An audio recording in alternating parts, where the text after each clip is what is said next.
What are the benefits and uses of coco peat? That is what we are going to see today.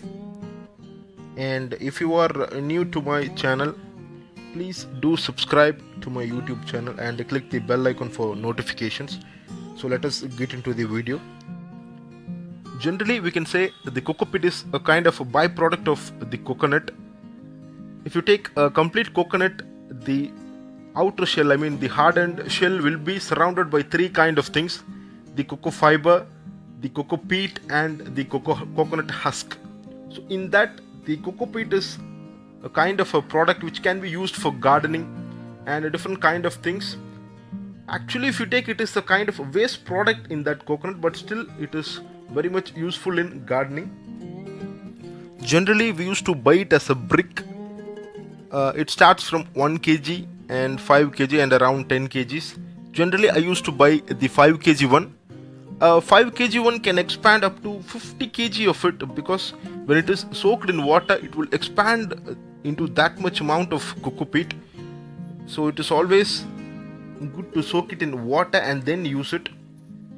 Only then we can get the appropriate amount of coco peat that has been compressed into it.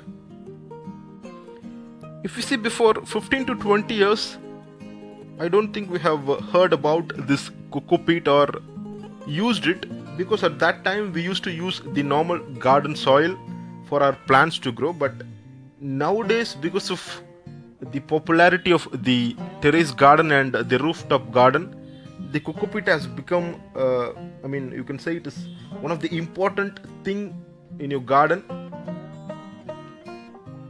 So if you add it in your soil mix, the coco peat can retain the water up to 75%. So according to me, you have to include coco peat in your soil mix.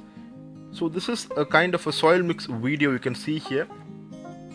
For a 12-inch bag, I used to add an amount of coco peat as a bottom layer, and as the second layer I used to mix an equal amount of coco peat and cow manure, and then as a third layer I used to mix coco peat and vermicompost at an equal amount, and I used to add it as the third layer. So this is how my soil mix works.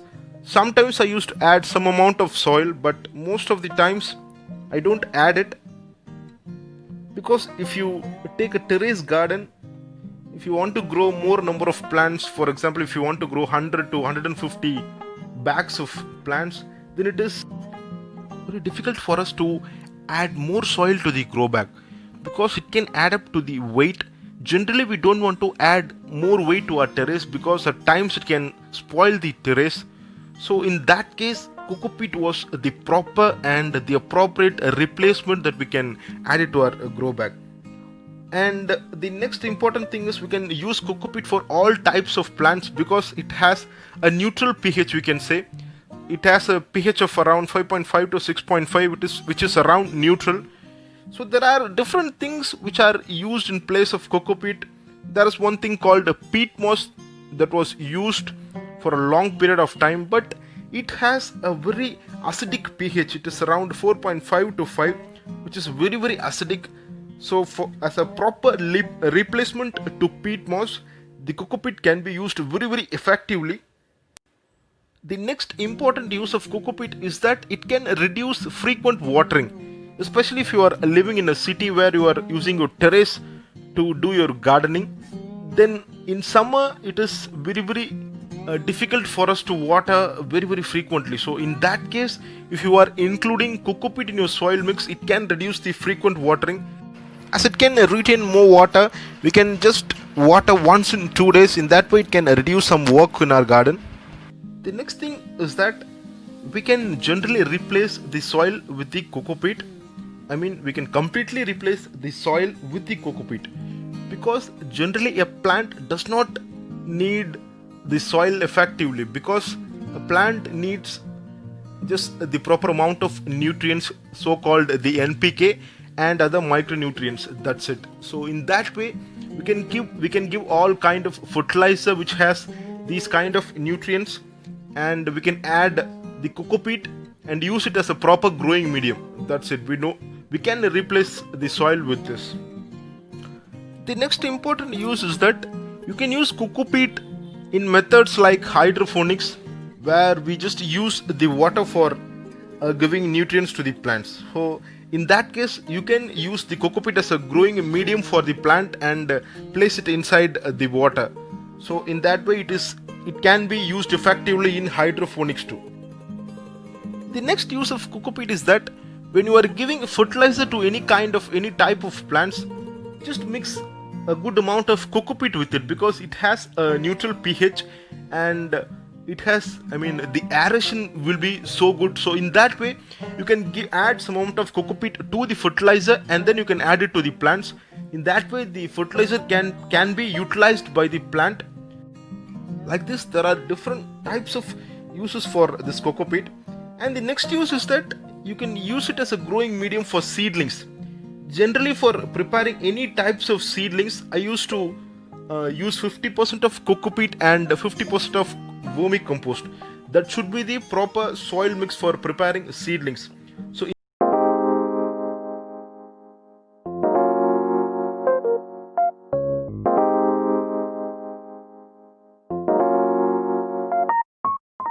Hello everyone, this is Jag, and in this video I'll be sharing 5 benefits of using coconut coir in gardening. Coconut coir is also known as coco peats and cocoa fibers. Coconut coir is made from coconut husks, which is the byproduct of coconut fruits. Coconut coir is 100% organic, odorless, and pleasant to handle. Coconut coir makes an earth-friendly product because it is a natural and renewable resource. Since coconut coir is sometimes processed using seawater, make sure that coconut coir that you buy is washed so that it does not contain any salt.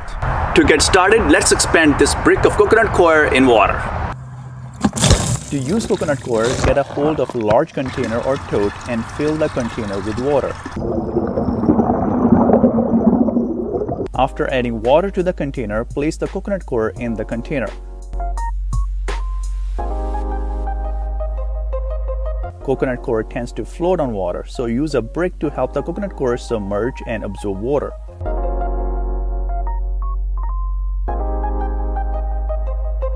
In 10 minutes, coconut coir expands. Break apart the remaining coconut coir with hands and enjoy the fluffy goodness in the process. And now we can move on to the 5 benefits of coconut coir in gardening. Number 1. Water retention. Coconut coir absorbs water like a sponge and retains moisture in the growing medium. It prevents water from leaching out and hence preserves nutrients in the soil. Coconut coir reduces watering frequency without putting stress on the plants and helps to reduce labor costs and maintenance time to care for the plants. Number 2. Seed starter. Coconut coir makes an excellent seed starter. To prepare the seed starting medium, use 50% coconut coir and 50% compost. Since coconut coir retains moisture, it provides a very high success rate for seed germination. I also use coconut coir seed starting mixture to grow wheatgrass and microgreens with very little watering frequency and maintenance. Number 3. Potting mix. Coconut coir makes an excellent addition to potting mix and raised bed soil. To prepare the growing medium, use 40% soil or dirt, 30% compost, 20% coconut coir, and 10% worm castings. The potting mix containing coconut coir offers very high success rate. Number 4. Pest resistant. Coconut coir does not attract pests or disease. It makes a great option to create a growing medium for indoor gardening as well. Number 5. Earthworm composting. Coconut coir makes an excellent bedding in worm bins. I do not add coconut coir directly to my worm bin. I add the used up coconut coir that I use to grow microgreens. This way I reuse coconut coir. Coconut coir absorbs extra moisture and retains moisture for a prolonged period of time and makes an excellent habitat for earthworms.